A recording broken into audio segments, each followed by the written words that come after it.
welcome back, guys. I got one more thing to do. Hold on.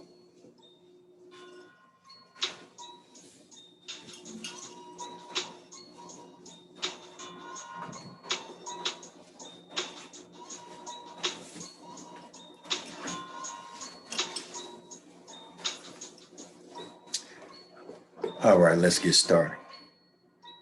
Hope you didn't already put that like, hit that like button, share button. You had time enough to do it. And hit that notification bell, preferably the one at the top with the ringer on it. Grind it like that. And so you can get the next episode. Ain't no telling what we gonna pop up with. Ain't no telling what we're gonna pull up with. So today we're coming out of Rebel for the hell of it. The Life of Tupac Shakur by Mon White. One of the most important music books of the year. Lucy O'Brien Q. In September 1996, at the age of 25, Tupac Shakur was gunned down after watching Mike Tyson's comeback fight in Las Vegas, allegedly. The son of a Black Panther activist, Tupac Shakur epitomized the contradictions and tensions that surround the phenomenon of gangster rap. More than many other rappers, Tupac lived the life portrayed in his multi-million selling records and died by the bullets he was accused of glamorizing. Armand White, America's leading Black arts critic, has written this book as a serious exploration of Tupac's work and says, the media has had a field day distorting Tupac Shakur. It's time to set the record straight and give the proper note of the artist's significance. With over 6 million copies of his last record sold and numerous acting credits to his name, it would seem to be time to access more accurately this controversial figure. So, that being stated, family, well, I have really got into this book. Let me start over.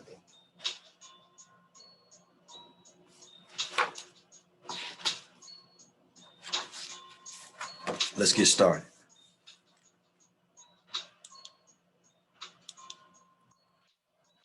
Armand White's The Resistance. 10 years of pop culture that shook the world won acclaim for advancing cultural criticism in 1996. The San Francisco Bay Guardian hailed it as the book of the year. He is currently film critic for New York Press and pop music writer for The Nation magazine. White's essay on the O.J. Simpson trial, I, the Jury, appeared in an anthology, Birth of a Nation, Hood, edited by Toni Morrison. Well, let's go and get into this. We're gonna dig on up in this thing now.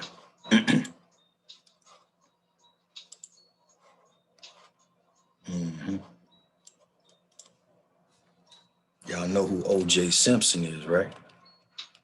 O.J. I ain't black, I'm O.J. Him right there, O.J. You know who Toni Morrison is?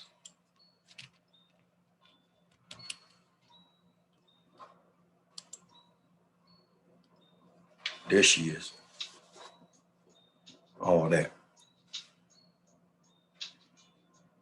His cultural writing has appeared in the New York Times,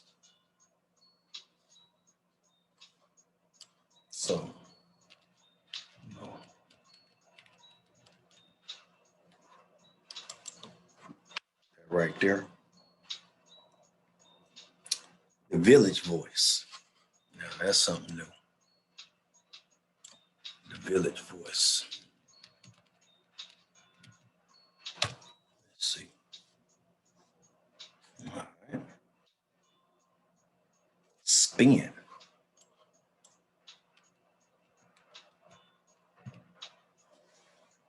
I don't like they too hot. Film. Comment. Comment.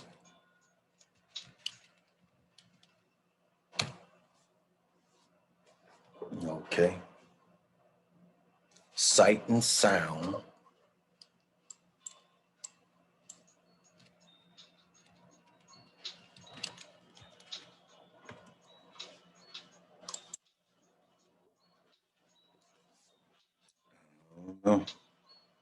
And many others. He was chairman of the New York Film Critics Circle in 1994. New York. See. Gotta see, because some people be something totally different. I'm not saying, but I'm just saying. Film critics.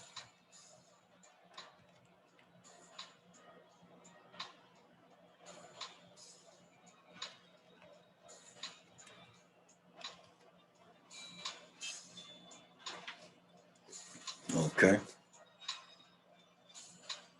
In 1994. And won the ASCAP, them's Taylor Award for Music Criticism in 1992. ASCAP. ASCAP. Your ass is capped. Okay. His music video presentations changed the style west of MTV. Romantic fiction, cross-cultural dreams, and dream worlds have been invited to film and video festivals from New York to Dallas to Tokyo, Japan, a native of Detroit, Michigan. He currently lives in New York City.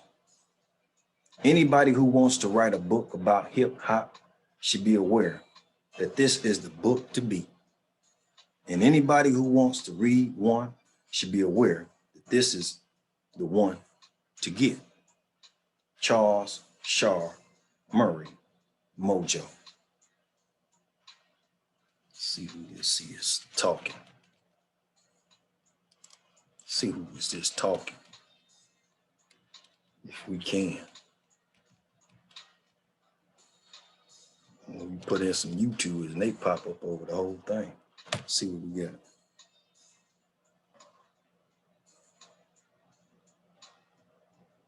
All right.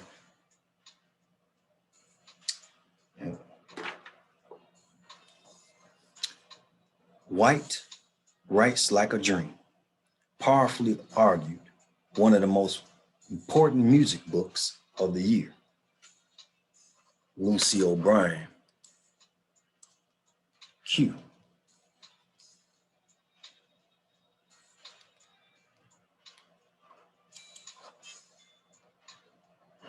Interesting. Okay. A highly original piece of work. Andrew Mill.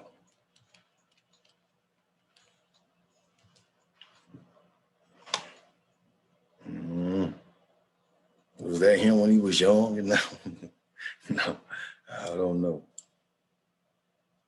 David Stubbs says vital reading.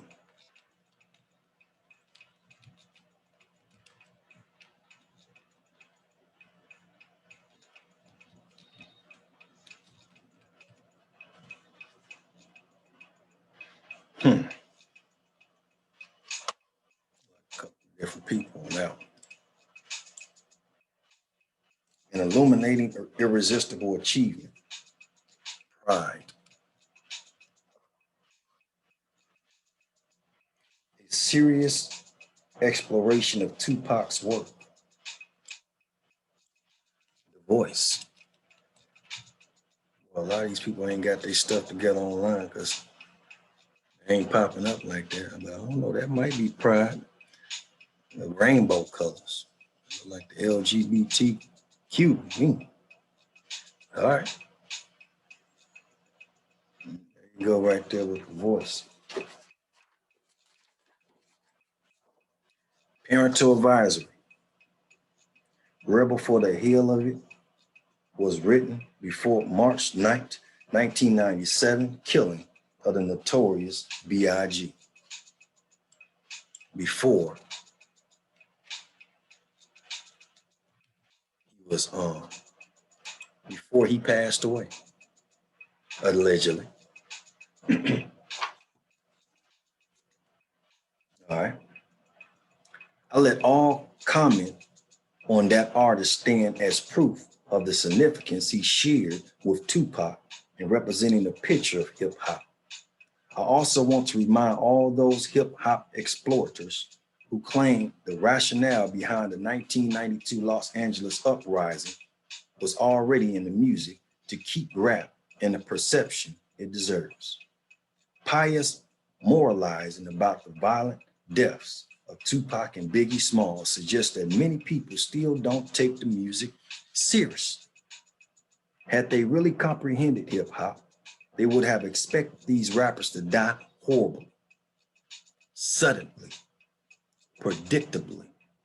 Tupac and Biggie weren't clairvoyant, void, but they were part of a culture that dangerously capitalizes on Black talent while undervaluing Black life. Rebel for the Hell of It. The Life of Tupac Shakur. All right, let's go through the contents. Memories of overdevelopment. Rewind the birth. East versus West. It's interesting. The B-boy bounce.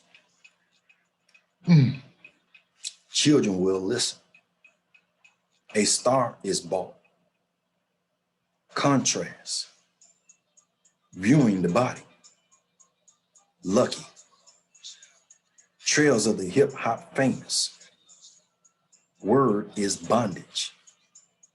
Dear Mama. Temptations. In love with gangsters. Wait a minute.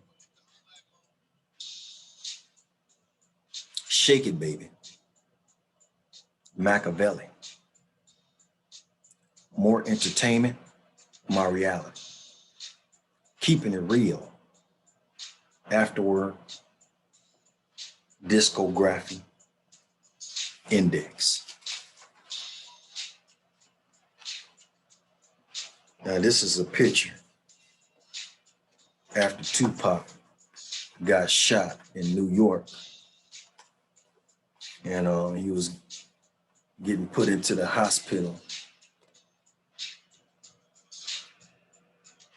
I mean, ambulance to go to the hospital, which he didn't stay long, where he got shot in the at the studio, allegedly. All right, let's go to the introduction. Tears twinkled like stars in Afeni Shakur's eyes as she told a TV interviewer of hearing about the death struggle of her son, Tupac Shakur.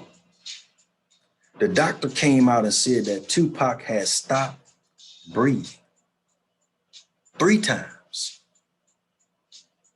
Ma'am, he had stopped breathing.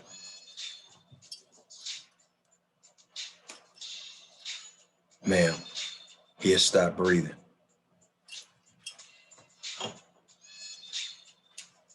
Ma'am, he had stopped breathing. And they have revived him 3 times. And that every time they revived him, he just went back. And I asked them to leave him alone and let him go. I really felt it was important for Tupac, who fought so hard to have a free spirit.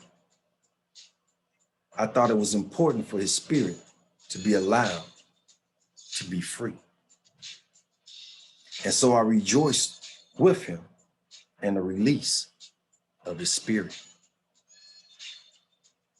I rejoiced then, and I rejoice now when I'm not crying. Afeni did not cry alone. Hip hop followers around the world mourn the death of one of pop's music's most charismatic stars. Tupac's first two albums, Tupacalypse, Now, and Strictly for My Niggas, sold enough copies for each to qualify for gold record status. His third, Me Against the World, reached that level. Within his first year of release, everywhere you want, people bumping some Tupac. Wasn't this song, it was another song. It wasn't that song, it was another song. If it wasn't that song, it was another song. If it wasn't that song, it was another song. Everywhere you go, riding down the street. Do, do, do, do, do, do, do. Dear mama. Everywhere, different song. And his subsequent albums all went straight to the #1 chart position with the posthumous Machiavelli album, the Don Killuminati, the 7 Day Theory, selling over 600,000 copies in its first week. Those statistics prove an eager, committed audience. Eager, committed audience. A sign of fan devotion that in itself signifies Tupac's importance in pop music and in the hearts of those who responded to his art.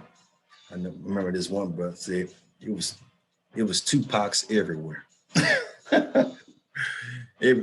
Everybody was looking like Tupac, so he was getting free promotion, man. Free promotion. If it was him or they was, hey man, I need you to go up there to this state and this state and this state and this state, look like me and help promote my album. Which that will be, that's masterminding promotion. But anyway, I'm just saying. You know what I'm saying? Those hearts were broken by two events in the fall of 1996. First, on September 7th, when Tupac was shot in Las Vegas. My man said Tupac never made it to Las Vegas. Ain't that interesting? I'm just saying.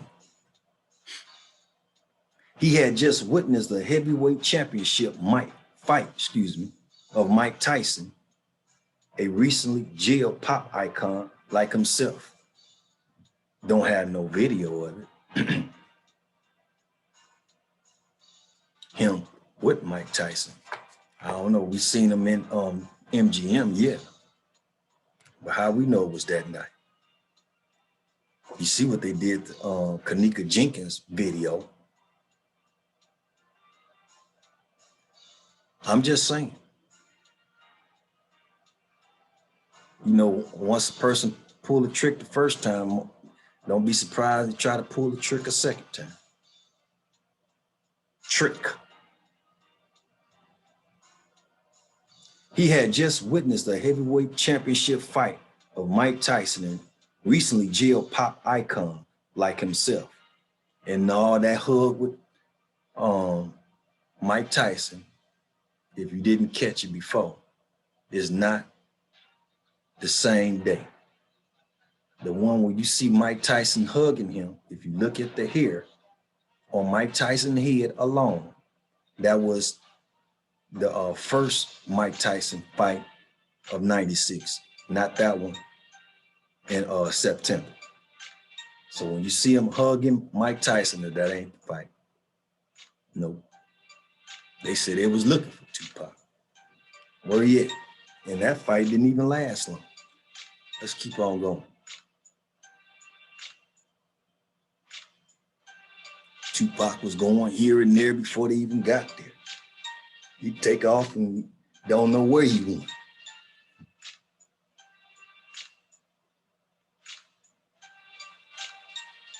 With whom he had shared ideas on improving their social status. Talking about Mike Tyson and Tupac. After the fight, Tupac rode in a black BMW 750 with Marion Suge Knight, his new mentor and owner of Death Row Records. Now they got two different cars out there. I hope you know your BMWs, because there's some of them cars out there, BMWs, that ain't the BMW. That ain't no 750. You know what I'm saying? You know what I'm saying? But which one was the real one? Some said they came back and reenacted thing did it twice. I'm just saying, allegedly.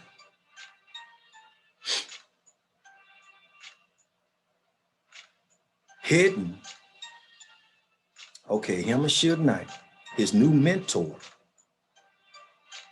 and owner of Death Row Records, heading for Knight's Vegas Club 662 to celebrate Tyson's victory as their own. On the way out of the fight, Tupac and Knight scuffle with another vagrant crew. A whole crew? Said scuffle with a whole crew. Did he get his information wrong or what? I thought I only seen Orlando on the ground. I ain't see no rest, no crew. Or is it something they ain't telling us?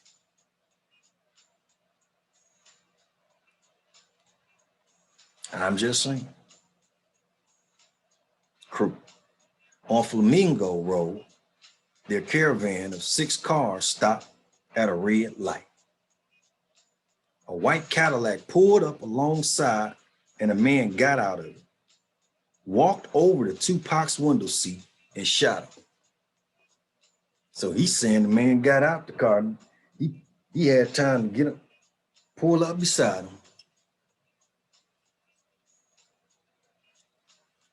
Hold on, fam, I'll be right back.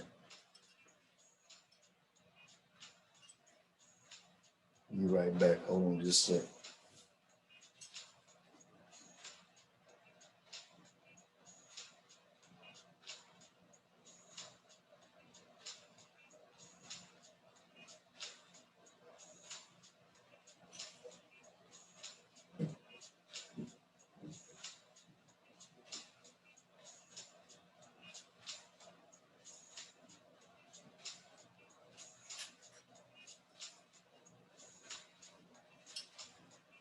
Okay, let me put this back up.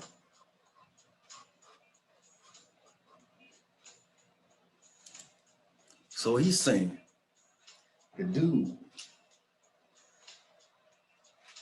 hold on just a second. So you be coming here.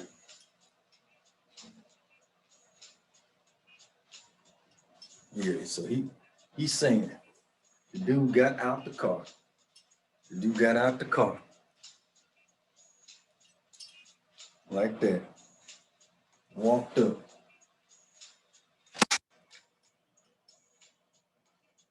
A few times.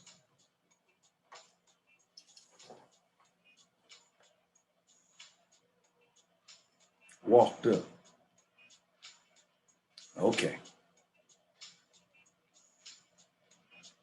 All right, let's keep going. What he got now?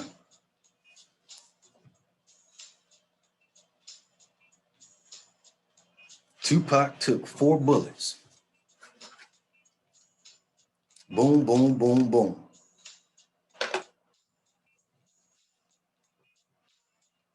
He wasn't wearing his usual protection, bulletproof vest. And night was grazed. Some say that was a chip, a glass. I'm just saying. Ambulances rushed Tupac to the University Medical Center. Some say they see him got in the helicopter. I'm just saying. Something like he was over there talking with the police and then got lifted up into the helicopter. I'm just saying. Some other dude got in the ambulance.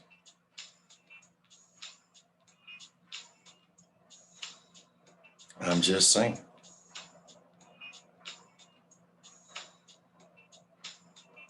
Some say he wasn't there that night. I'm just saying. So was it two lookalikes? Tupac never even made it there. They had Clark and another lookalike, and used some footage from another Vegas footage, make it look like that incident happened that night. Ain't nothing happened. Hey man, we gotta make it look like something happened tonight, so it be prepped for them.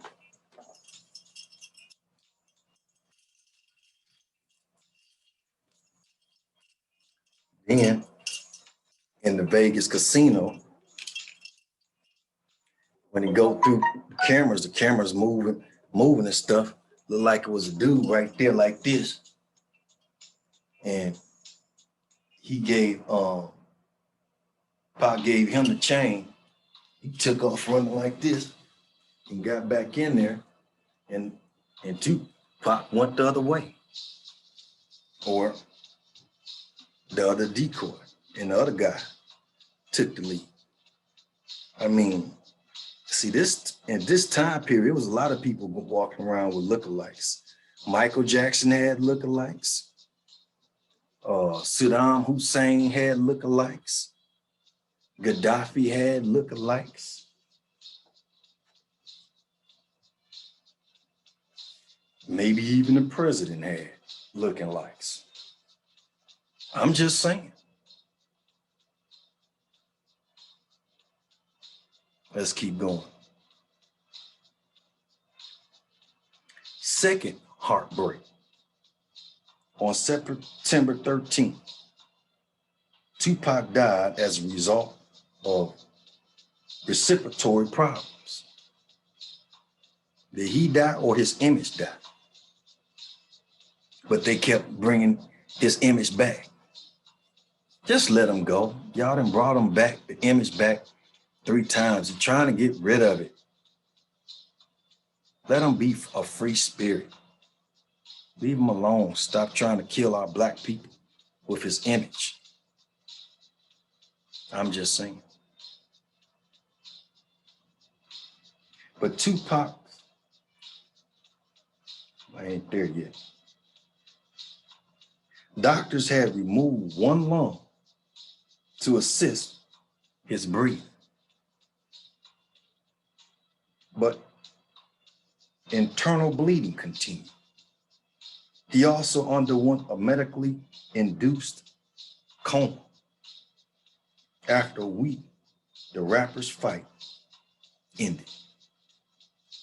But Tupac's memory plays on with the records he made, chronicling his remarkable story. He was the son of black activists, and a potent force in the most exciting cultural movement of the century's last 2 decades. For audiences in search of a voice, and as a figure expressing their impatience and anger Tupac created a body of work that spoke from all sides of the time's confusion. The devotion of social ideas in the era of naked, shameless, direct, brutal exploitation. When Tupac's passion left the earth, loving listeners could, like a fiend, rejoice that he no longer suffered the indignity of laboring under hip-hop shrill corporate takeover in the last few years. I remember I was out on the corner and this one dude pulled up and I think he had a drop top. And he pulled up and he was like, man, Tupac had just passed. And I had bought a CD. I was bumping it myself. And shoot, my man had pulled up beside me. And I was out there on the corner. My man pulled up out there beside me, had all his CDs in his car laid out in the front seat. And he was all like, he was sad, one of the OGs. He was like, man, I'm playing all this music, man. It was a lot of people sad about that. They was mourning. Then the next thing out on the street was some bootleg, unheard of CDs going around. And I'm like, what? And I haven't heard that. So, and shoot, man, I got my hand on all that stuff. And back then, man, it was on the tapes. So, I mean, if you can get hold to it, that's a good thing. But shoot, don't let nobody know you got it. Them things start coming up missing. For real though. Oh man, put it in. Here, man, smoke on this. You want something to drink? Want to get you high and drunk so you can forget about the dang tape and leave it at their house or in their cassette tape and stuff like that. Boy, they was slick back in the day. Okay, so let's keep going.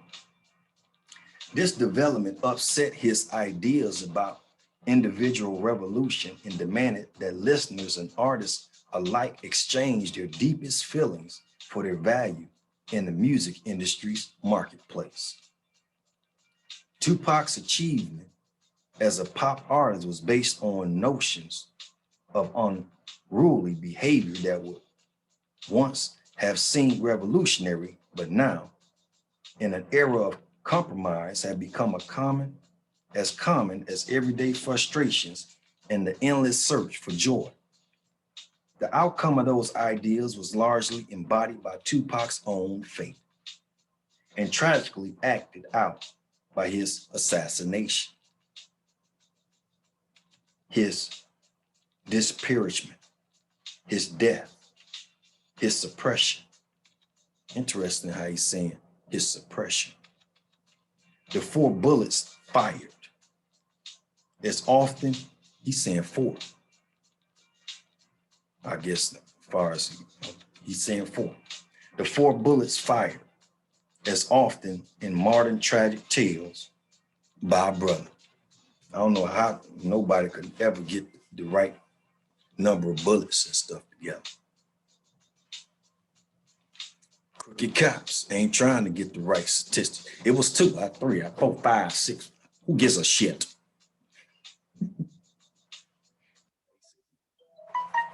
Excuse my language. But let's keep going. Before I get to going, I remember when Tupac first came out with Digital Underground and he was on that African chair. I remember that. But, it was a lot of hot rappers out and stuff at the time. So, you see them, but you don't really pay no mind to it. And then you go to the next song, it was Illmatic out, Nas and all that stuff. If I rule the world and all that stuff was hot. So, I was hanging out there with the dope boys at the time. So, you know, and I seen it. And then his Tupacalypse caught my eye because, you know, people be knowing about the apocalypse, but it was Tupacalypse. So, you know, it caught my eye with cover on it because most people cover wasn't like that. It was a catchy cover. But when it came to the music, I mean, his music was very vigilant, soldier like Sister Soldier, something like that back in the day, or self-destruction, you know, that hip hop style. It wasn't like the style far as with Nas and stuff. The da da da da da da da da da da da da da. His stuff was more da da da da da da da da da. It just he wasn't as fluid. So he wasn't really catching my ear at the time. And then he came out with Strictly for My Niggas. And Strictly for My Niggas was like on the next level up. So I'm like, okay, it's strictly for niggas, you know. So it's strictly for us out here on the streets, basically. So that kind of caught our ear more, especially mine, you know what I'm saying? And then he came with that Me Against the World, and it was a rap with that one, man.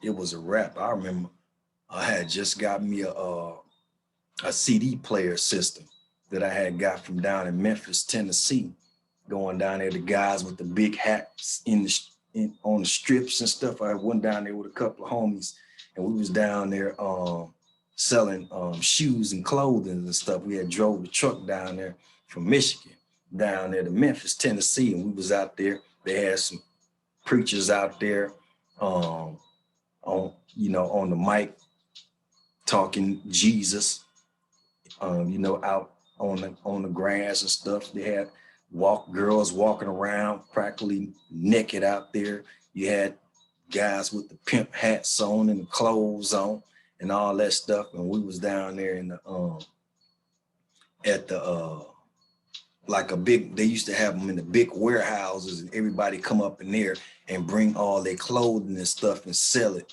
to the community and things. Basically what we was bringing down there was stuff that we had from Michigan that didn't sell, leftover stuff. They kept all the new stuff in the store, but all the other stuff that didn't sell that summer or that year, we bring them down there and put them on a discount to sell out of. See, and I was down there and I got that a radio system down there. My man gave me, I didn't even pay for it now that I'm thinking about it. My man showed me a hookup while I was down there.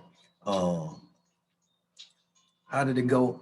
He gave me a ticket or something to give to the people. And they put the sticker on the box as if it was sold. And I got it. And I was and I took it home, and it was the 6, you know, they had the disc players. It was Kenwood whole system, both big speak. I got the whole box. We put it back on truck for me. I was like, man, that's mine. Put it on the truck. So, and that's when my man was down there too. He was like, he heard me rapping and stuff. He was like, man, you need to hook up with Forte. I said, who is Forte? He's a dude up there, man. You need to hook up with Forte. So that's first person put me on Forte with some dude down near Memphis, Tennessee. Put me up on Forte. He was like, yeah, man, you need to hook up with Forte with your style. Yeah, he can take you some places. I'm like, okay. And so we got up there, back up there, and I had the Kenwood system with the 2 stand-up speakers and the CD player. You know, most of the CD players just had one. This one, it had a cartridge. You can hold like 6 of them at one time and play them, and then you can go to the next one and play them. That was some new stuff back then. But yeah, that was in his era. Let's keep going. But the reason I'm telling you that is because once I got that system into my house, I was bumping Me Against the World. I had the whole place bumping. That bad boy was loud. You know, that's just how we did it back in the day. And we was smoking marijuana every day, all day, getting drunk every day, all day, for real. Come over, it's about 4, 5 dudes at the house all the time. That was the time. But let's keep going. Tupac achievements as a pop artist was based on notions of unworldly behavior that would once have seemed revolutionary, but now, in an era of compromise, had become as common as everyday frustrations and the endless search for joy. The outcome of those ideas was largely embodied by Tupac's own fate and tragically acted out by his assassination, his disparagement, his death, his suppression, the 4 bullets fired, as often in modern tragic tales by a brother. Interesting that he says tragic tales, tragic stories. We lost Tupac before he died. We lost Tupac before he died. See, I'm looking how this dude is putting this word in this book. His embodiment of reckless black defiance delighted hip-hop heads while they thrilled to such popular tunes as California Love. That was hot. Keep Your Head Up. That was hot. And Dear Mama. And all 3 of them was getting bumped all over the city.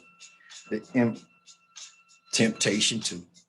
They was just dropping boom, boom, boom, boom, boom. As soon as they put them on the radio, they was already playing before a lot of them, before the radio was even playing them. And then they was playing them so much the radio had to play them. For real though.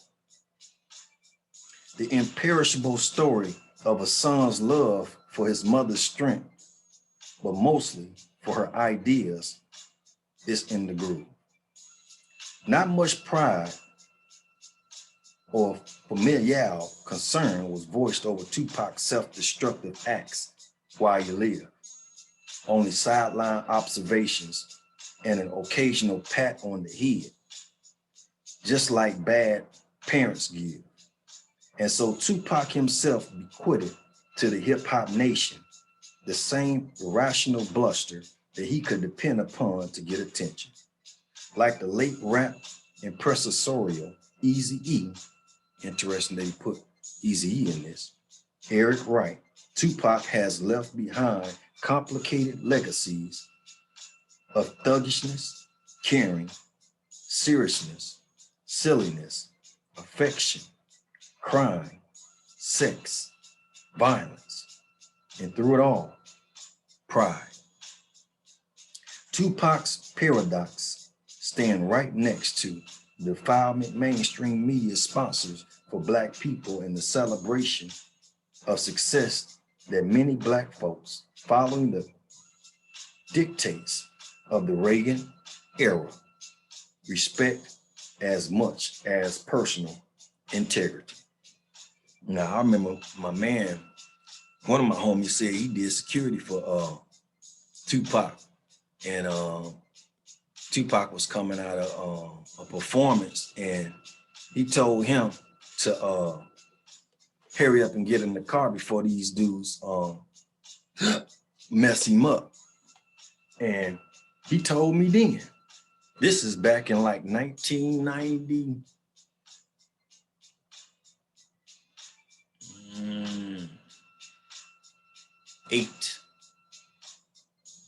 1990, maybe 1997, 1998. But he told me himself then that Tupac was short. He wasn't that tall. Now he 5'11". I'm 5'10". He said Tupac was short back then.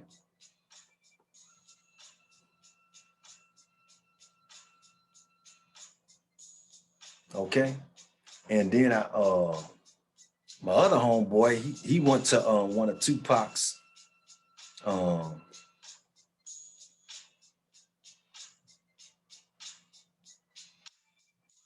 went to one of, I'm trying to get my glasses right.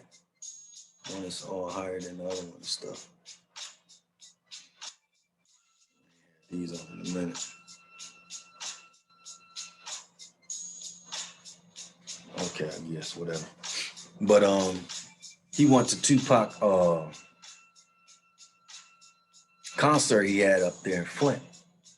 And Tupac was, they paid him to come up there to perform, right? They said Tupac got on the stage, did one song, and took off. Them bad boys was pissed. That might have been the one my homeboy was a part of, but at that time coming to Flint was kind of dangerous for him anyway, because Andre Rising from there, and him, Andre Rising girl, Left Eye, that was some heated times as far as with Andre Rising, Left Eye, and Tupac, just say it like that. So I was like, that's probably why he only did one song and took off. For real though. But they paid him for a whole show. He only did one song and he was gone. We lost Tupac before he died. His embodiment of reckless Black defiance delighted hip hop heads while they thrilled to such popular tunes as California Love, Keep Your Head Up, and Dear Mama. I already read that. Settlement swelled for Tupac's death-defying conduct, and this well-meant indulgence, in part, prevented him from receiving the good counsel and safe company that might have kept him alive. Thus, his reputation and, most importantly, his effect grow. This is the crossroads, not the same as Robert Johnson's legendary place of decision, but the everyday common choice Black folks have to make to determine whether to live their lives rigorously or carelessly. Now, I mean, Tupac came out with the getting around, you know what I'm saying? And I mean, his music and his lifestyle kind of propelled a lot of people and things into a whole different mentality, far as you can be with the female, and if your homeboy come around and she choose him, I mean, don't get jealous, homeboy. Don't get pissed off at him. Get pissed off at the game. Player don't hate the player. Player hate the game. That was the mentality. What you done got with my wife, or things. I mean, if you was, I mean, it was wives and girlfriends and stuff like that. But you know, the mentality was, don't hate the player, hate the game. She chose me. When she could have chose you, she chose me. So don't get mad at me. That was more of that pimp stuff. That's Robert Beck, 1992 stuff and all that. And then you had Snoop Dogg out at the time, and he had that on his CD. What dude got upset because the girl chose Snoop.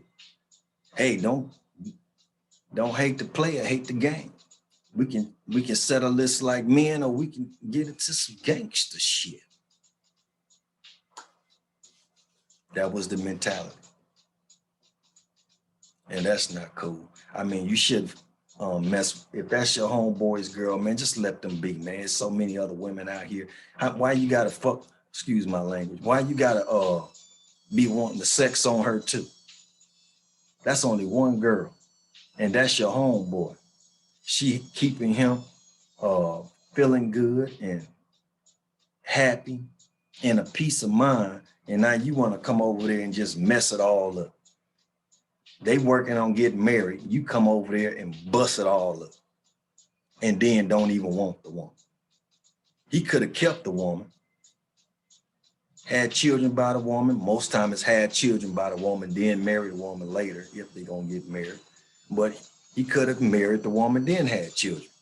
But either way, before it can even come into existence, you done jumped up in the dang on scene and busted it all up. And you didn't even want the woman. Got with her, probably wasn't even 3 months, probably after the second or third time, if that, and discarded her like a piece of tissue. Not only did you discard her like a piece of tissue, you did that to your homeboy. But the mentality is, yeah, she chose you, man. So we stick together over the women. You know, we gonna stick together. Yeah, y'all gonna stick together, all right, but you ain't got that peace of mind no more. And you looking at your homeboy like it's all cool, but in the back of your mind, you know you ain't with that. You know you hurt. You know that's traumatizing.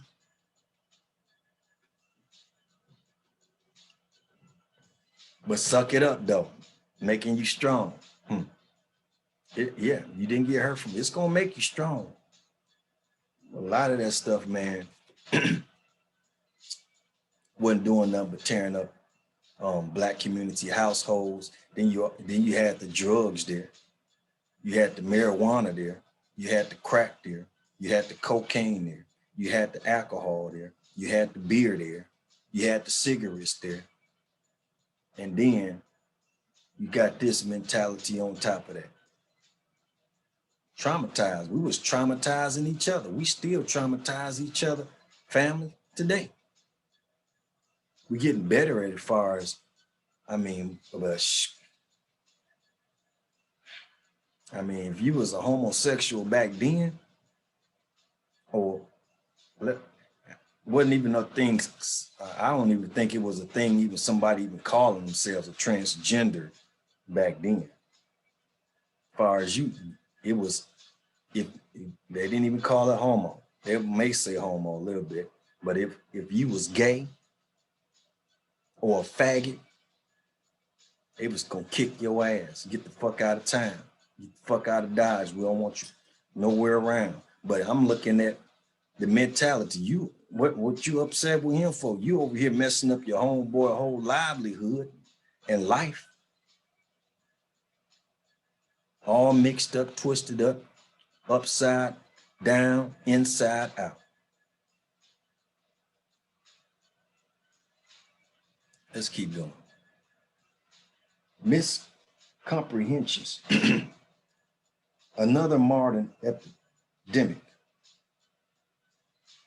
explains how both Tupac and Morrissey's song could appeal people. Jail activist Sanyika Shakur. Let's see if I can find this Morrissey's. Because that don't sound familiar to me.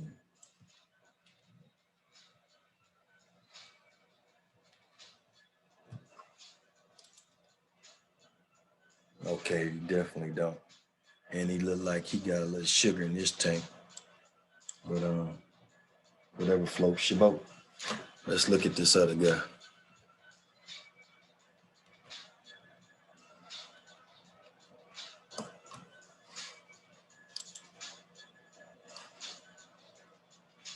Okay.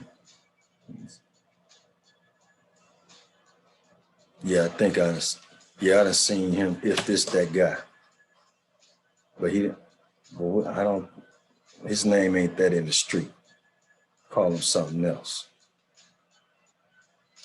But okay, Monster Cody. I think that's it. But okay. Writing about Tupac's death, used a superb word, overstand, that gets us close To penetrating, yeah, that's about, and that's where it was really out there, overstanding, big time.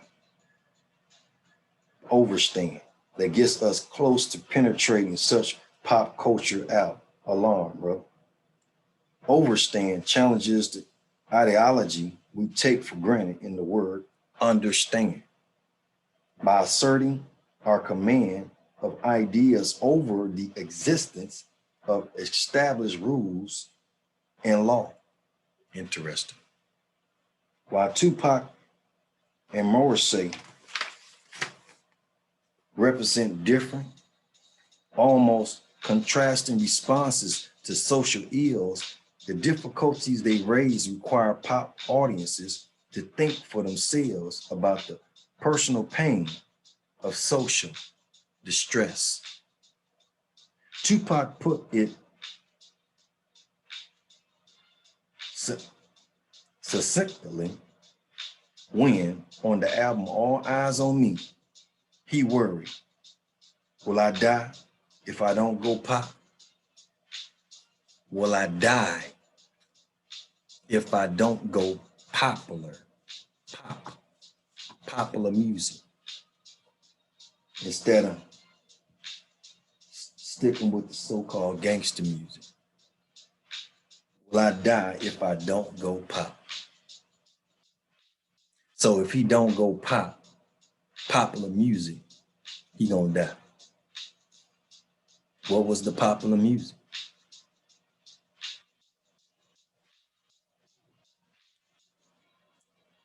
To overstand Tupac's life and career means conjuring corporate exploitation as well as the myths of Black consciousness that the rapper himself could never reconcile.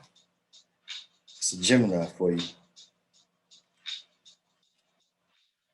Perhaps because he thought he understood them so well.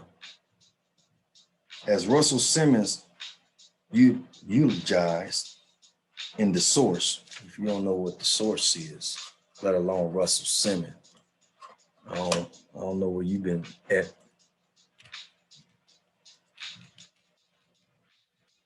A lot of people use Russell Simmons' life as a blueprint. That's Russell Simmons right there, all that right there. That's Russell Simmons. And this is magazine. Know anything about hip hop and music? That right there. It ain't up there as much today though. All right, pick that. Excuse me, but that's okay. That's it. Right there. Tupac wasn't headed for this anymore than say Sheen Penn or Kurt Cobain. Sheen Penn. Sound like a white guy.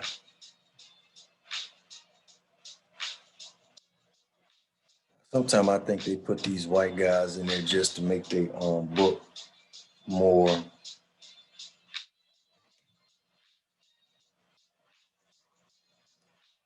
everybody. See, I ain't even know who he is, but I can tell by the name. Well, I do know who he is, but I didn't know him by his name. But just by hearing his name, I knew it most likely was a white guy. And what do you say, Kurt Cobain? Cobain? Him. Yep. I didn't know him by his name, but yeah, I know that guy by his music as well. It was just the rebelliousness for the sake of it. That wild rock and roll side of him that did this. The attitude in our world, especially in youth culture, promotes all of this. Well, I mean, the ones that was really making the money was the ones in rock and roll with them big old concerts. I studied that back then. I'm like, man, they can make more money off the tours than they do from the record sales. Because I was looking at YouTube, I was studying YouTube, and a couple of other rock and roll people at the time. I'm like, man, and they over here crying about some money with the goddamn on CDs and stuff. Shit, they need to be studying these rock and roll. I said it at the time on my show and stuff, and studying them, because how they doing they tours and stuff. They ain't worried about no goddamn record sales. Excuse that. When they go on tour, they making big time money. You get your money off the tours. And then the next thing I know, that year they came out with rock and roll or something. I was in the South, and they came out with that song, Rock Like a Rock Star or something like that. So I know they be listening, but I ain't tripping. And they hit the jackpot too. Let's keep going.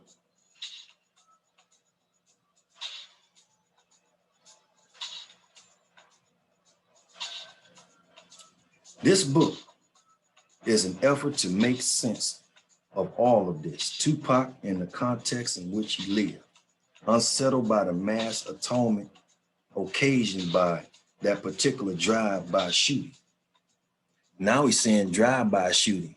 Didn't he just say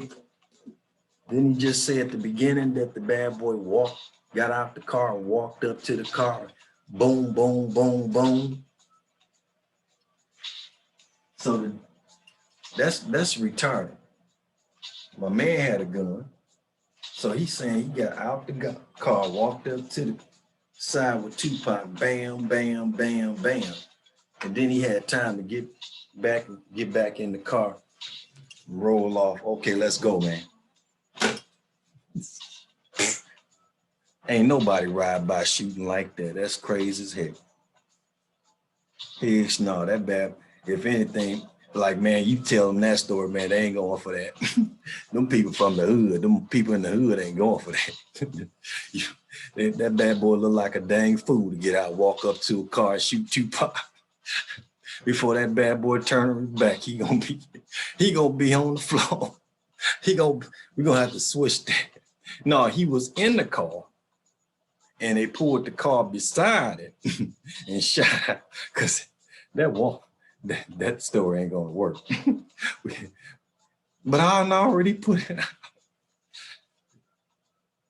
So I don't know what's going on there. That's contradictory.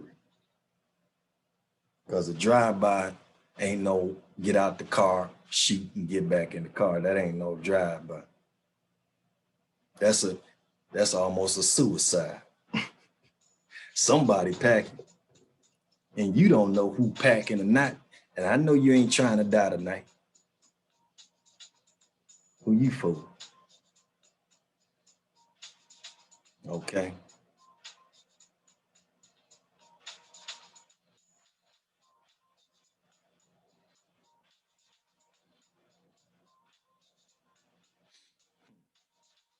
Well, let's go on and keep going then.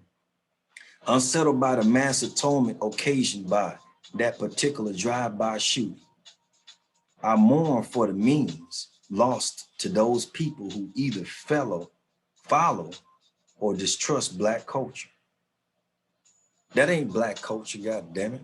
That's a traumatized Black culture. That ain't true Black culture. That's twisted and flipped and dipped and everything else. That ain't Black culture. That's the results of a Black culture being traumatized.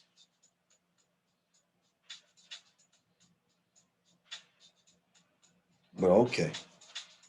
He belonged to a great period in American cultural history, and his art life makes the most sense when viewed through a suspicious moment that is hip hop. It's easy to say fuck you, which the policemen say was Tupac's last words. Fuck you. And it's interesting when I talk to Reggie Wright, he gonna say, What you gonna say? Fuck me too? I'm like, no, man, I ain't that type of person. But it's interesting. But anyway, let's keep going. There is no swifter mechanism for social defense. Every person who lives Black in America needs to keep a fuck you in his back pocket. But when that handy phrase doesn't get you what you need, it's time for strategy, which means contemplation. And that's what distinguishes the richest rap songs from the simplest ones. Rebelling for the hell of it means saying, fuck you. And we was definitely very rebellious at that time. I mean, I don't know about in your city, but where I'm from, bad boys were shooting at police.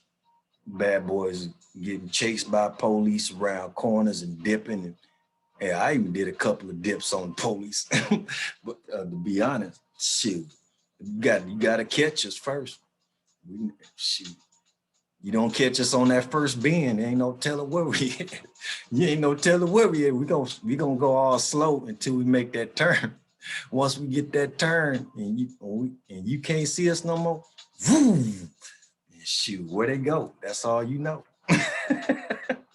That's all you know is we made that turn. For real though.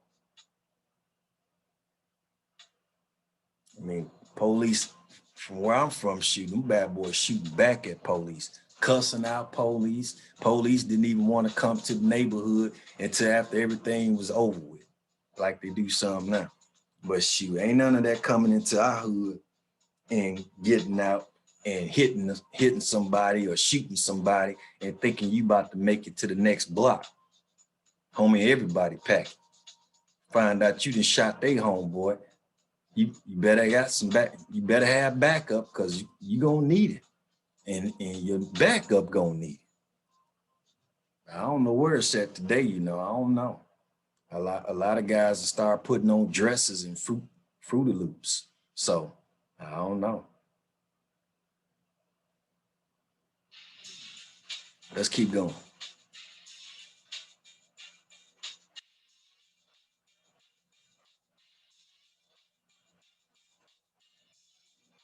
Rebelling for the hell of it means saying, fuck you. But in going from a revolutionary ambitious to thug life, Tupac proved it was never enough. Sure wasn't. In 1995, he said, I'm going to save these young niggas because nobody else wants to save them. 1995, a year before that, because nobody else. I'm gonna have to kill myself to show them this thug life thing is not gonna work. This is not the route, because ain't nobody else got the eye of the youth like me that can show them an example of, if you keep going down this route, this is what's gonna happen. And then we already got them out here in this route, and this is what happened. And it don't matter if you big, on top of the world, or in the gutter, the crooked cops treat you the same. And your own people treat you the same. And you can be touched. So that's pretty much the, what it's about. I ain't gonna say that's what happened, but that's what's perceived to have happened.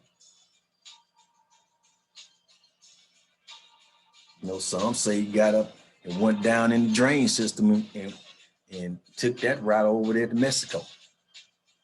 So it's all kinds of stuff out here. Got in the ambulance out the back door, took out, see?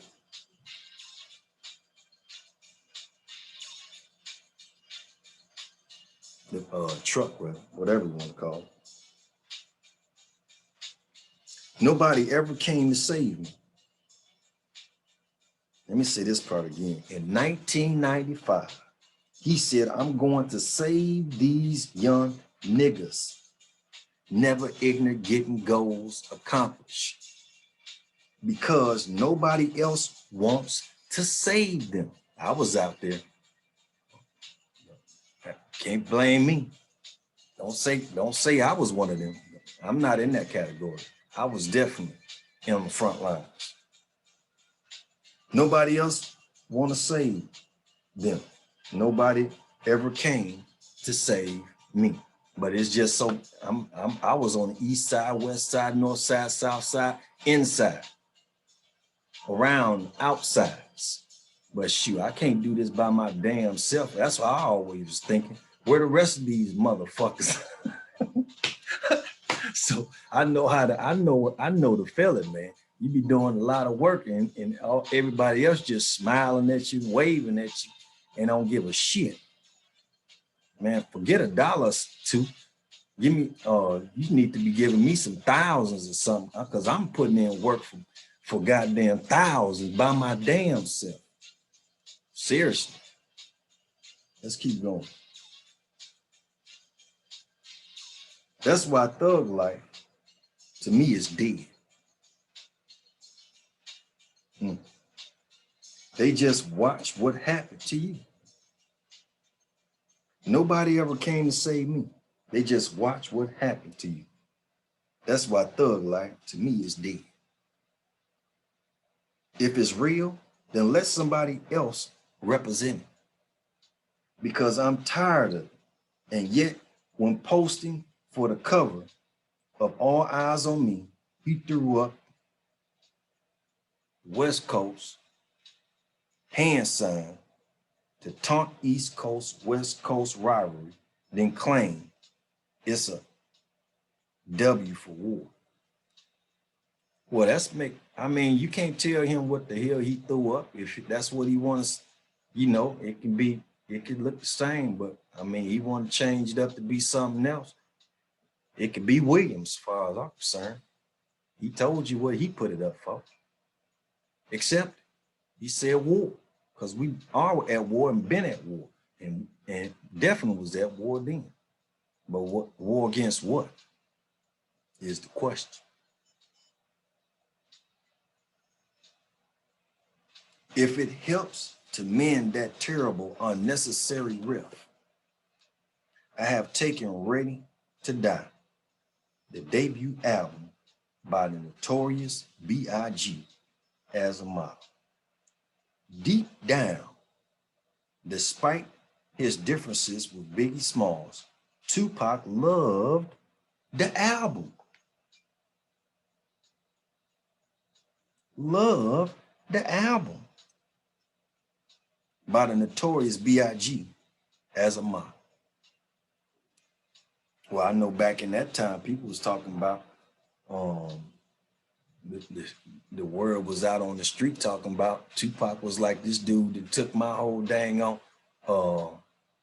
CD, heard my CD, then he went back and made him a CD like my CD, so I scrapped my CD and did a new CD. So I don't know what to tell you. The debut album by the Notorious B.I.G. as a model. Deep down, despite his differences with Biggie Smalls, Tupac loved the album, which summed up the hip-hop aesthetic. His insight and wit caught his attention, and it did the attention of everyone who has heard it. And that fascination is correct. A reason to come together, if only for reflection. Reflection. Ready to Die's vision of life is movie style vivid. The opening cut sets up a hip-hop biography, a child's Biggie's. And I know you should know who Biggie is. Where you been? On Pluto somewhere? But just in case, we got generations don't know about these type of things. Like, who is there? Who is there? Who was that, Pawpaw? Okay. Let's keep going. Deep down, despite his differences with Biggie Smalls, Tupac loved the album, which summed up the hip-hop aesthetic. His insight and wit caught his attention, as it did the attention of everyone who has heard it. And that fascination is correct. A reason to come together, if only for reflection. Ready to Die's vision of life is movie style vivid. The opening cut sets up a hip-hop biography, a child's, Biggie's, birth surprises, his young parents, whose ecstasy doesn't last long. The sound of the labor pains, that's the labor pains, recalls the birth description in Ice Cube's The Product. I was told, because I didn't witness the whole act. In and out was the movement of the Bozak. It hot, I think it should be, it's hot. It's hot and sweaty with lots of pushing. Then the nut came gushing, and it was hell trying to bail to the oval with nothing but the Lord looking over. I was white with a tail, but when I reached the finish line, young black male. That's heavy. If you don't know who Ice Cube is, where you been at? At the bottom of the ocean? All right, I think Ice Cube definitely blew himself up for this year with that dealing with Trump. For all generations. Who is that, Papa? They know. But Biggie doesn't start off so cynically. There's comforting, resonant black pop in the background at different stages of the youngster's life. Birth. Curtis Mayfield's Superfly. What y'all know about that? I ain't talking about today's Superfly. I'm talking about the old Superfly, where they got it from. You know what I'm saying? If you don't know about Superfly, see, they got this Superfly guy as if he's the only Superfly. But see, he's not the original Superfly from back in the day. They even had the Mac out and stuff. But let me, there you go, right here. This one. Right there. School mischief, parental fight, rapper's delight. I don't know if y'all know about that one either, but your mama and your dad know about who he is. Your mom and your dad know about that rapper's delight. The hoop, the hop, the hibbit to the beat, to the beat, to the back of the beat. Subway mugging, Audio 2's top billing. I don't know nothing about that, but dang self. So let's see. Top billing. Because a lot of that hip hop, it was so much hip hop out back then. You had to buy the CD or the tape or had the record, whatever you want to call it. CDs to us was like, and records was like outdated, and tapes was the thing. And then the CDs took over and we thought we was in the future. We thought we was about to be in some flying cars next. Shit. They here now, but it ain't no CDs is like dated. These things like god dang on antiques too. They still giving out CDs, you know, because you know that's their time period. But see, but how I was thinking, because you know they give out the CDs far as for movies, on the movies. But see how I was gonna take it to the next level, because I was gonna do that, selling movies, bootleg movies and stuff like that.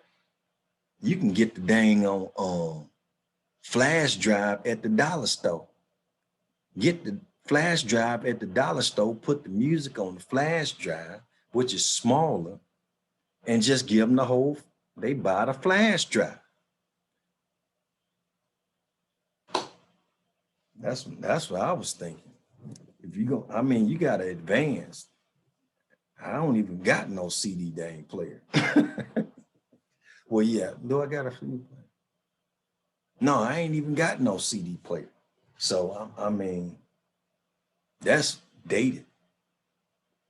But hey, that's what they is, CDs.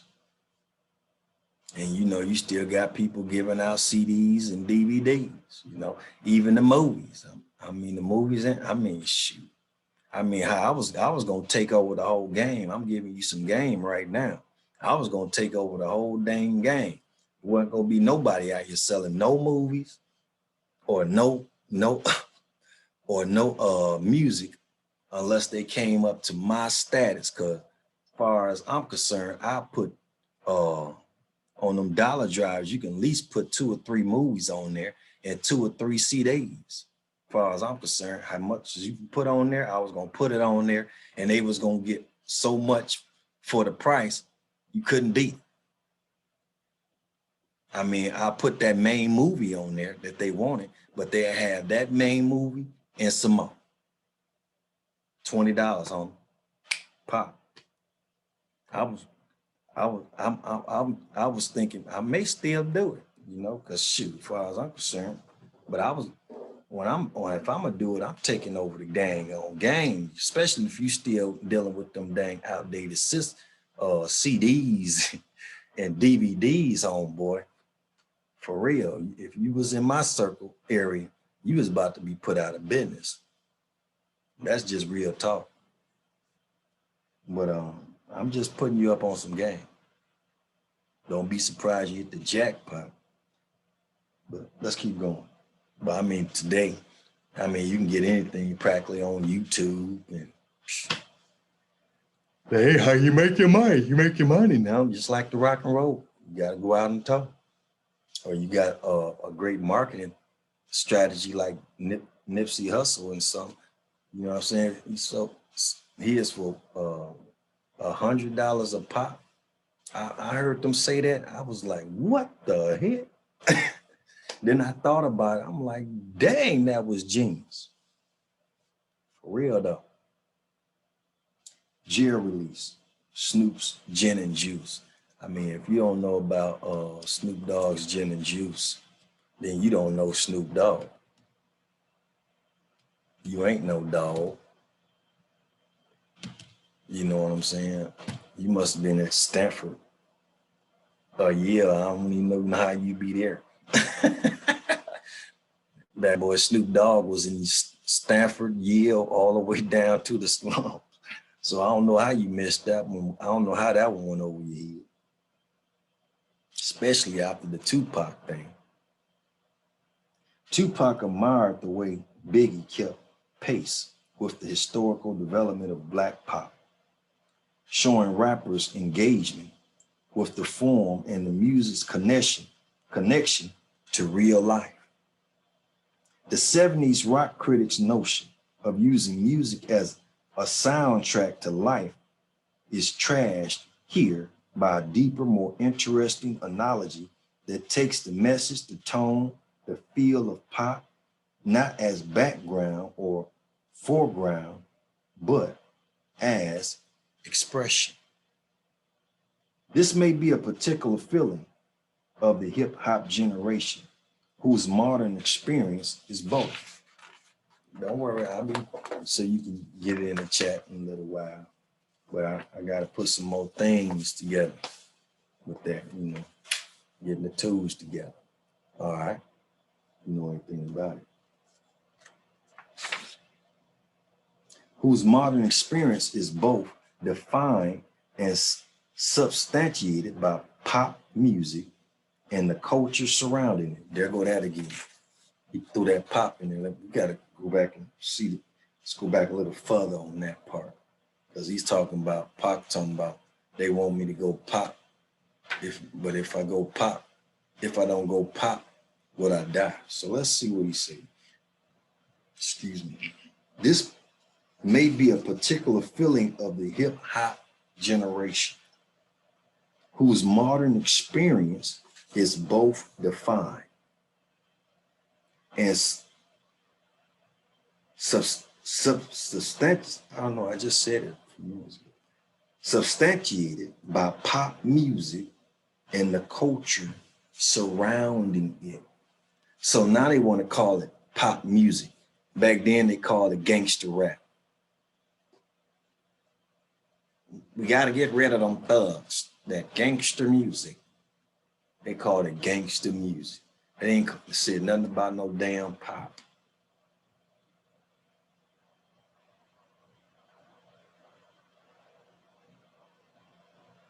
They said, called us thugs, call all the black men pretty much. Some of them still doing it because they dated. You can tell the ones from that era. They so programmed, they still say the same thing. Thugs and gangster music. But this is a black man. He want to say pop music. So I don't know. I don't know if he's trying to soften it up, or I don't know. But if he's saying it's all the way raw or the truth, I'm trying to figure out which one he's trying to say. Is that all the way raw? Because defined and substantiated by pop music and the culture surrounding it.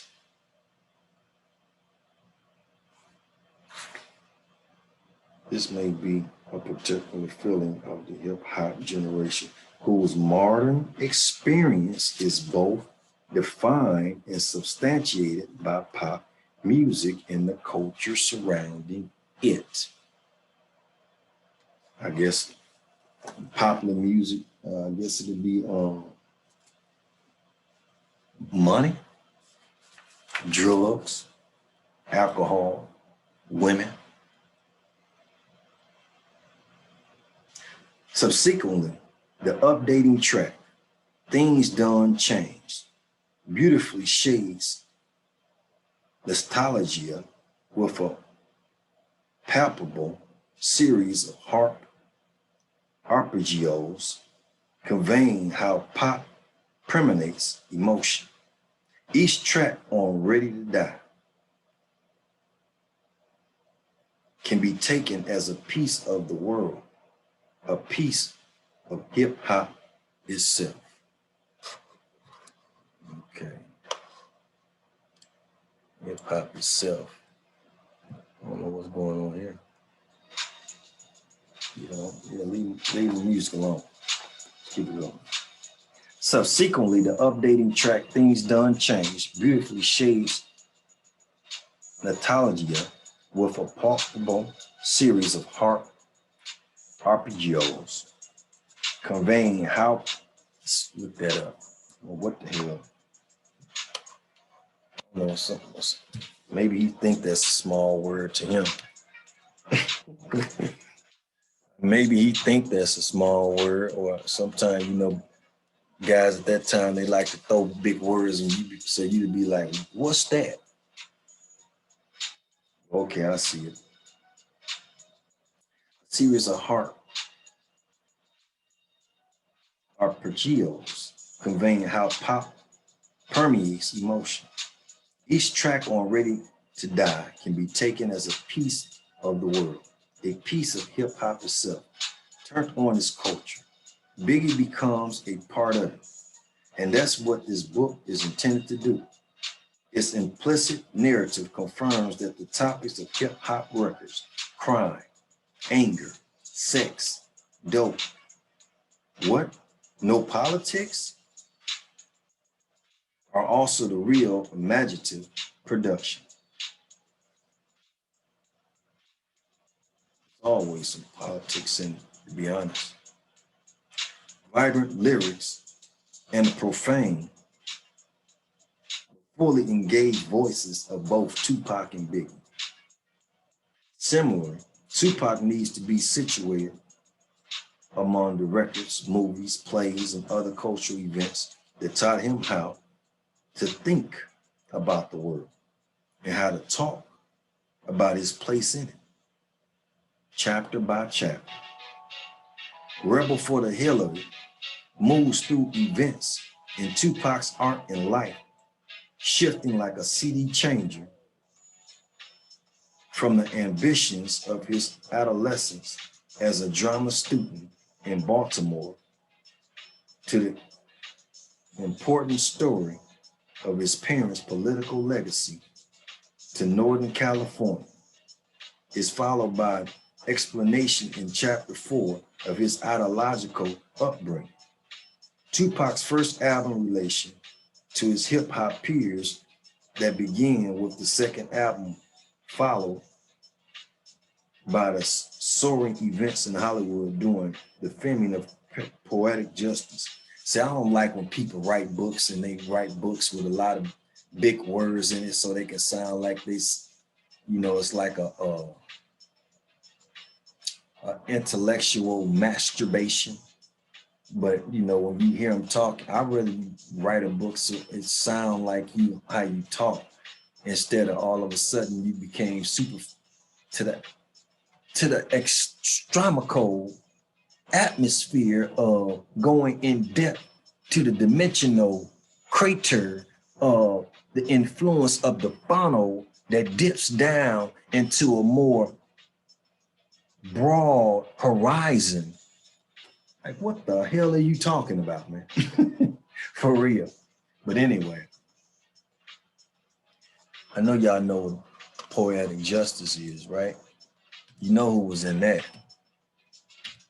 You know who was in that, right? There she go. Either they had her on the front of the cover by herself, another one they had Tupac with her on. Ain't that something? So, and they did that type of stuff as far as whatever for marketing reasons. In certain neighborhoods, okay, we're gonna put that one in the hood with Tupac on it and Janet. But when you go into the high suburbs, don't put Tupac on it. You're gonna scare the hell out of them. Let Janet do that by herself. See, let's keep on going.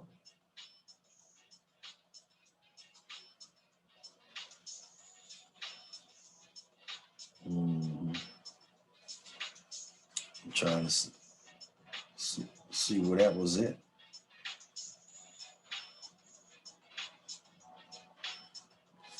Because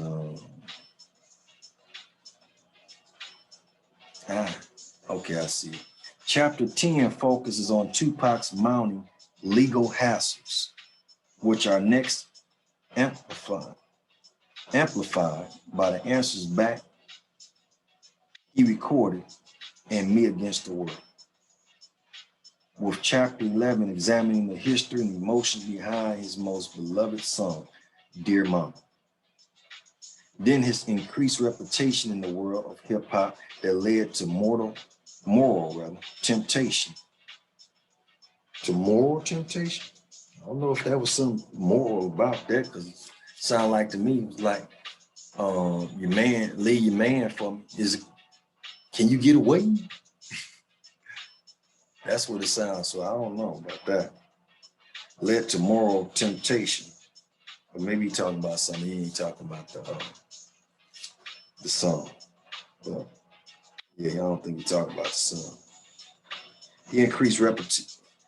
He want to use the words though, you know.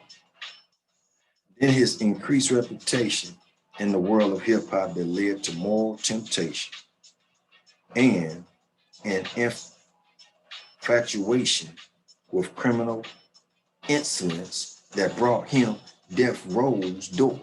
The final year of Tupac's life began with chapter 15's discussion of his 2-disc epic, All Eyes on Me. Next, the double consciousness of Tupac Machiavelli, alter ego, is examined. Then his posthumous image in mainstream media, concluding with his efforts to create a permanent hip hop aesthetic on screen and a final consideration of the moral and political stakes he raised. What the hell you say? I ain't gonna even try to go back to that one, man. Play that back. In constructing this critical biography, I want to acknowledge the chronicling by Right On, Word Up, the Agenda, the City Song, Rap Sheet. I guess I don't know what the hell. I want to acknowledge the chronicling by. Oh yeah, yeah. There had to be some magazines because Right On is a magazine. Word Up was a magazine. Little magazines. The Agenda, the City Song, Rap Sheet, and other publications that have covered hip hop with faith that it told a larger story. I hope my regard does justice to the art and the people who love it. Let's check it out so you'll be up on it. I want you to be up on what this dude as much as I can help you with, because this bad boy be on another ship.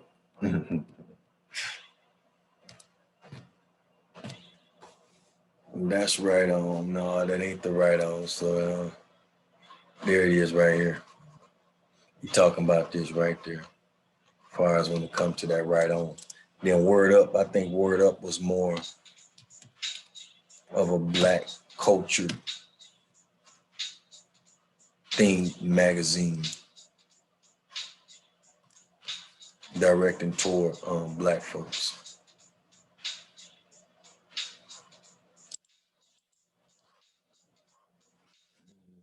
I don't see it though. They're like this one. I think I even had that magazine right there. The Crisscross. I was in Georgia at the time. Hip hop will make you wanna bounce, jump, jump. Yeah. Hip hop will make you wanna jump, jump. Yeah, I was in Fayetteville. Was I in Fayetteville? Riverdale. Yeah, I was in Riverdale, Georgia at that time. And then that was out. They had Word Up and stuff was out about that time too. TLC. You had the man, what's that? Ooh, I wanna know you. They had that out around that time. Keith Sweat was popping at that time. Uh,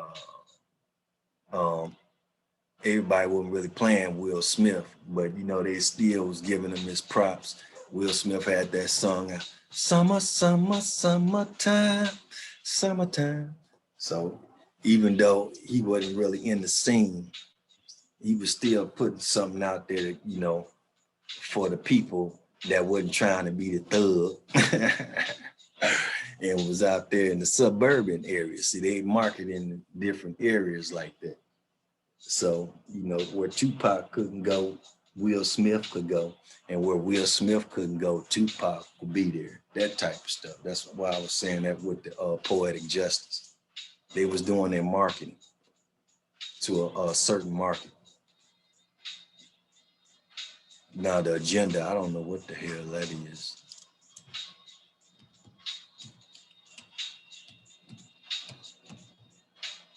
See what pop up. Must not been that popular. Because I don't know what the heck. The City Sun, that don't sound familiar either. I don't know. That must have been out there in the I don't know. I don't know what that was. And I guess it was that newspaper right there in the corner up there.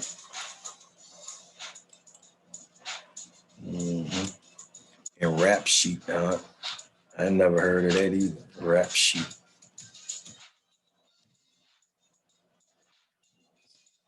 So I don't think it's the Rap Sheet. But okay, maybe this is it right here, the Rap Sheet. Looked like it was a newspaper too. Yeah, you got KRS-One right here, so most likely that's it. Okay, here we go right here. So it was a magazine. Okay. I don't know. It must have been hot in the West Coast. Because at that time you had ones, the East Coast had its magazines and the West Coast had its magazines. The East Coast had its radio stations. The West had their radio stations. The East had its rappers. The West had their rappers.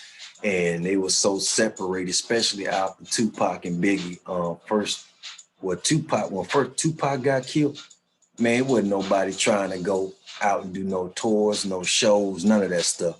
Even the locals, they wasn't even trying to go out there and get on no stage. They like, shoot, take out Tupac, who next?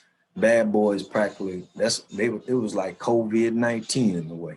Shoot, ain't nobody stepping up on that stage for real. They ain't know if they was gonna be next. That stuff went on for a good minute, but then they brought out some new artists that kind of smoothed it out, because the older ones, they was like, man, we know you with the West, and man, we know you with the East. So I mean, you can try it if you want. You can try it if you want, but if I was you, I wouldn't do it. So they came out with some new artists around that time to kind of cool that off, and that was like DMX and Ja Rule came out, because Ja Rule had that style like Tupac, where he was kind of singing with his. Do you love me? Do you take me? Ready or love me? Do you hate me? Ready or not? Here I come. So he had it with kind of smooth it out, soften it down, because with that Tupac, and then he just got popped like, shoot, we don't want no pop heads out here, you know what I'm saying? And then they had the DMX, and DMX kept it rough and tough, but like, shoot, I'm keeping it rough and tough without the money. But then, DMX, that was just the beginning. After that, DMX like, shoot, I'm the robber, but I'm the robber that got the money. At first, that's the dude that be walking down the street with the dog, with the 4-5 dogs with him or something like that. They had him out, and then they had some other rappers out, but that's what they was doing. They was pretty much coming with some rappers that wasn't really, they was already in the industry, but they hadn't really put them out into the forefront. So they used them to kind of help dial that East Coast, West Coast tension down.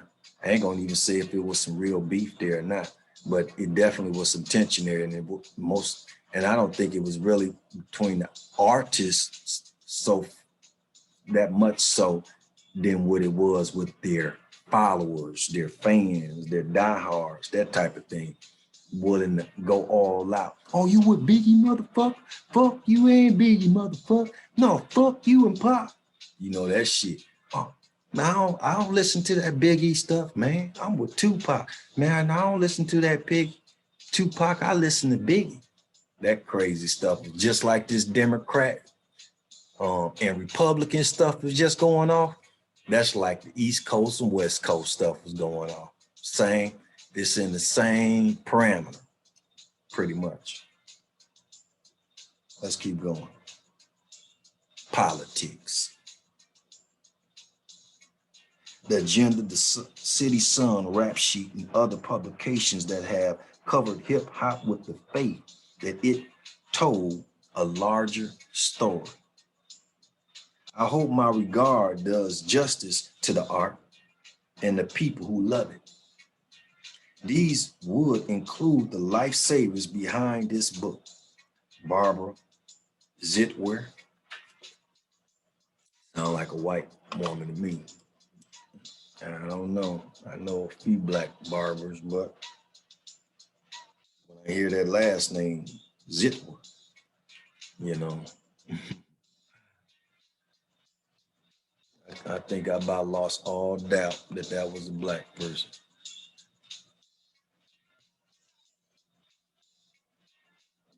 Zitwer.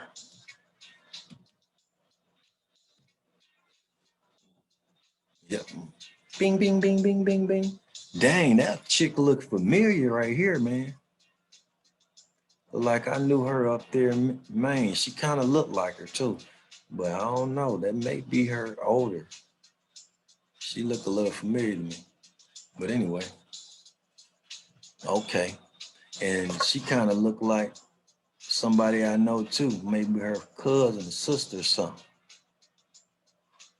That's interesting too. I don't know. Some of the white women, they kind of look alike too. You know, with their smiles and the way they wear their hair. I don't know. A one-woman advanced team. Maryland Wright. I don't know. Maryland. Sound like that's a white woman too. Let's see. Get the facts. Bing, bing, bing, bing, bing, bing, bing, bing. Just what I thought. Who offered an editorial insight? Stella Kane. I don't know. Stella Kane may be a black woman. Let's see. White woman too. Who respected my cultural vision enough to publish it. And Eric Lawrence. Eric Lawrence. What y'all think? Black or white? I say white. Bing, bing, bing, bing, bing. Mm-hmm. And Dennis Meyer. Man, that sound white too. Oh shoot, he probably got his name from Dennis the Menace. You know, I can't call you Dennis the Menace, but shit, I'm gonna call your ass Dennis Myers. You with your menace ass. Yeah. Hey, there you go. One of them, I'm pretty sure. Come out the Dennis the Menace era. Who supplied the wherewithal, extra encouragement came from Richard Heck. Heck.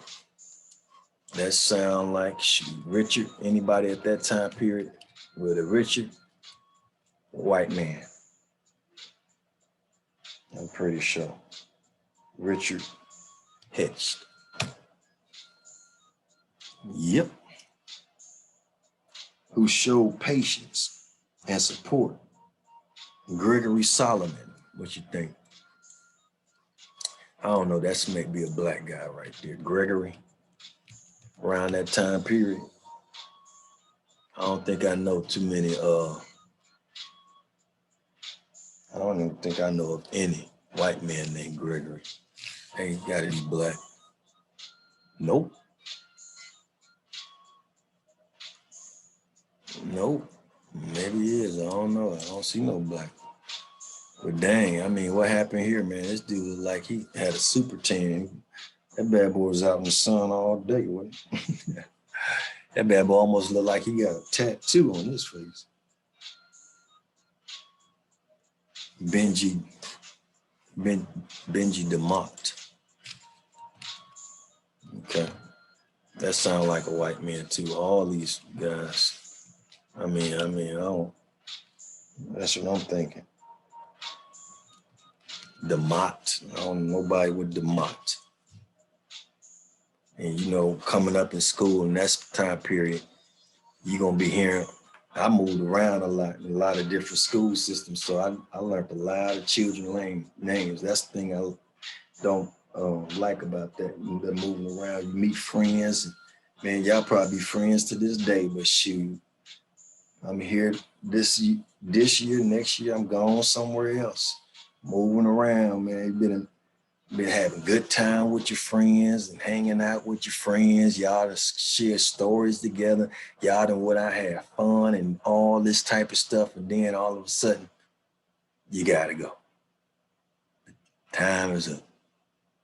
Now you got to start back over and find you some new friends and go through them trials and errors and getting in fights and showing these people that you ain't no joke. And now you the man in that area. Then you got to go. Now you got to go and prove yourself again and show them you the man, fight, whatever. Now you the man in that area. Then you got to go. So that part right there was something else, man. I don't think nobody really understood that, but I know I went through that. All right, let's check out Jerry Green. Did we check out Benji? Pretty sure he was white, man. Jerry Green. Jerry sounds white because I knew a Jerry and he was an asshole. But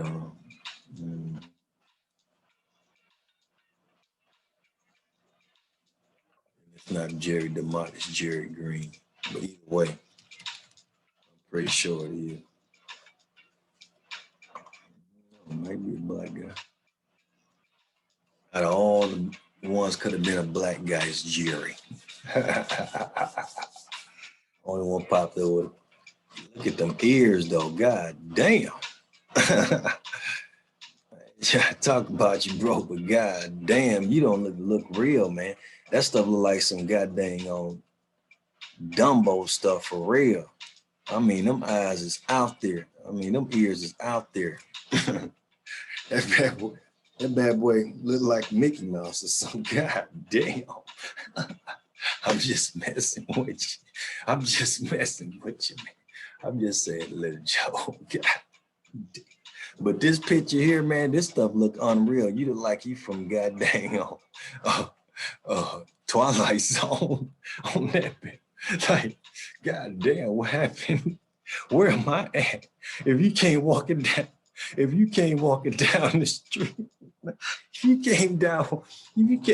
down the street looking like this, man, I think I'm in a, man, that dude looked like the dude up on the plane. The dude, he looked like the dude on the plane. He looked like the dude on the plane. You see the Twilight Zone with the dude on the plane. hanging out on the side. He on the side. He on the side of the plane. God damn. This dude look like him. All he need is get his nose like the dude who's looking outside the plane. I remember that back in the day. That shit scared the hell out of me because you got to stay up late to watch the Twilight Zone back in the day, right? You get to watch the Twilight Zone, the scary stuff with Benny Hill, you know, some stuff like that. And the Twilight Zone came on one night, man. This shit scared the shit out of me. I was young as hell. I wasn't supposed to be up. I'm being hard. This dude, he on a plane and stuff. I'm like, man, this don't seem too scary. You know, I'm up there. I mean, the lights all out because you can't put the lights back on. Your mama gonna know you up. So you got the TV on. You got it down real low, and the lights out. And you watching the Twilight Zone because you don't want to go to sleep, and you just so curious. So I'm watching the Twilight Zone, and the dude up on the plane, right? And the thunder and going on like that. Then the next thing you know, you see a dude out there on the wing part. This is like, hey, it's somebody out there. It's somebody. It look like a monkey. It's a monkey out there on the wing. And then the bad boy get closer and closer. And then the bad boy get right. Then he looked back out. There's somebody out there on the wing. Then he looked. Nobody ain't studying him right. Then the bad boy looked back out there. The dude nose up like this. The dude nose up like. He looked like this dude right. He looked like that dude right there. That bad boy scared the shit out of me. I think I turned the dang TV off and jumped in the bed. Might have turned the light on and shit. Might have jumped in the bed with my brother, man. That shit scared the shit out of me, man. I probably didn't even go to sleep till about 4, 5 o'clock the next day when the sun was coming up. It's been like nice, but I still get up and watch that stuff, man. For real though.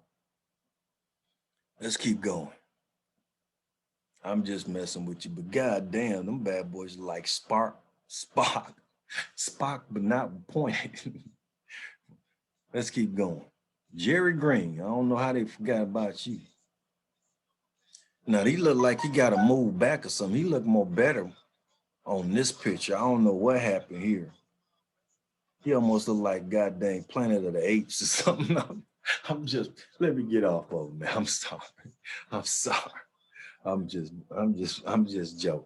You got a joke here and there, you know what I'm saying? It's just your ears, man. I mean, you still my brother, but you got some long ass ears. Let's keep going. And thanks to Kenneth Gardner. Kenneth Gardner.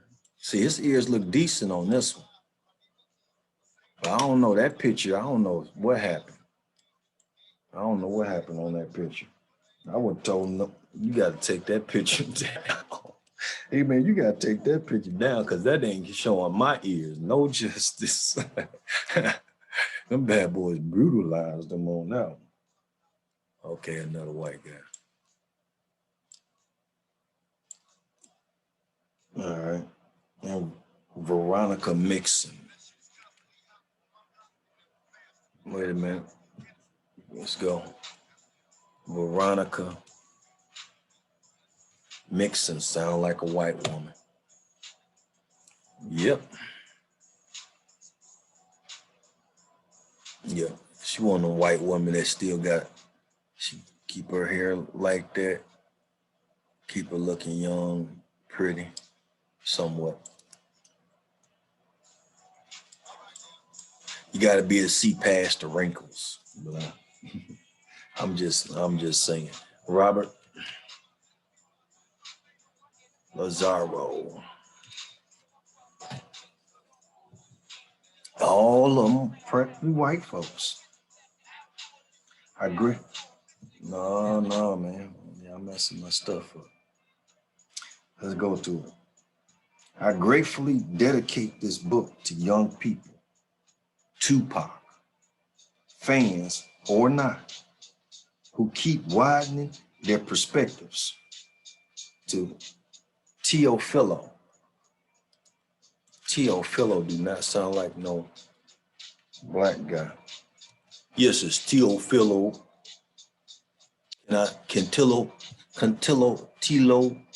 Teofilo come out and play? I don't think so. We be calling that bad boy T.O.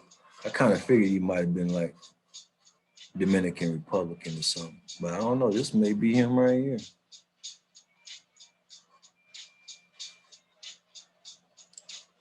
So he is a black guy. We won't call him no Teofilo. I bet you his nickname was T. Yeah, that's him. Or T.O. or something like that. T.C. They was calling him Teofilo. That's interesting. And to my other nieces and nephews. Now I know that's not him right here. That's Dr. Claude Anderson right there. I met him here in Dallas. So family, look like we made it to the end. And I'm gonna give y'all another special treat for the end on here. This picture, I don't know if you ever seen it or not, of his mother, Afeni Shakur, at a Black Panther press conference, 1970. This is his mother right here in the middle. And if that ain't clear enough for you, if you don't know who Afeni Shakur is, I don't know where you been. That's her right here. That's all her. As you can see, all that's her, that part. Well, family, we'll come back next time with chapter 1. Next episode coming up on this book be Memories of overdevelopment. Memories of overdevelopment. I think this goddamn old book was a little bit overdevelopment in words. I mean, some of the words, like, well, as he said, I think this is the guy, Armand White. Let me look up Armand White. I don't think this is that guy. This may be a different guy. No, this is a different guy. So this guy right here, he old as hell, and he been in the dictionary probably all his dang life. And all these big words, man, we just getting started, man. You coming up in here talking about hip hop, and you know that's the youth, but you up in here using these big ass words that you didn't have four generations ahead of us, man. We ain't even there yet. You got to speak our language, because god damn, you gotta learn from that. I wonder how big of a hit was this book, because god damn. You might have made it for the Yale black folks or something. But let's see here. Rebel for the hell of it.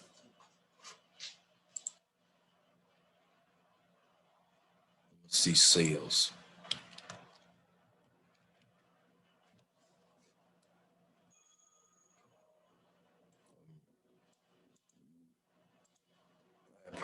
I'm gonna have to put that in Google. Find that out.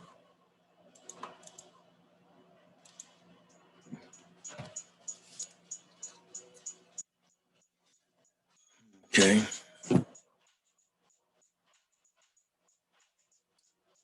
Uh-huh.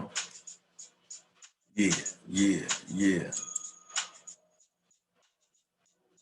Cost $16.99. Let's put I don't know. Net worth.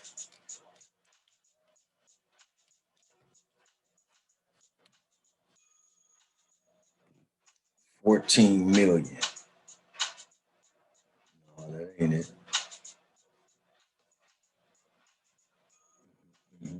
Well, the book $16. Oh boy. From what I can see, 13 years. But they ain't telling me that. And I ain't gonna worry about it. Yeah.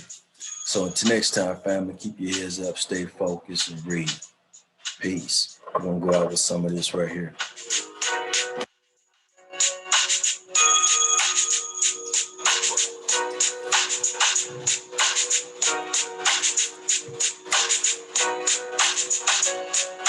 In this ghetto game, you gotta play this game to the top notch. You can't stop 27 around the clock. Anybody can pull the trigger on the end where you see who's bigger, who quicker, who deliver the slug quicker. Nigga, how did you figure that you could be bigger? I bounce these niggas like Tigger. Yeah, off the figure, off the trigger. Yep, like that. Nigga come around and they still be whack. I'm the man of the game, and it ain't no shame in my brain. Hit the straight maintain, freestyling but grinding. Niggas talking that shit, but looking at them all from behind me. Can't sign me, no denying me. I sign myself as the CEO, a manager, whatever you know. Damn it, just like that. No, I don't know. All right there, family. Yeah, peace. I gotta get out of this. One more time.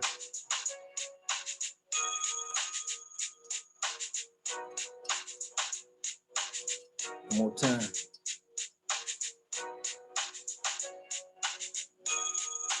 Man of the street, man of the corner, man with the beat, man cause you wanna get with this. Every time I do not miss. I'm like a straight arrow up on the target. Don't let me get started. Leave them all like this book, straight retarded. If you don't know what you're talking about, or doing about, or worry about, then you're gonna be like getting carried on out. Yeah, no doubt. Coming with more clout than you can never see from the east, west, north, and south. Breaking them off with no title bout. Not even running my mouth. Straight actions is what I'm about. So while you practice about, I go about representing the dirty side. Peace.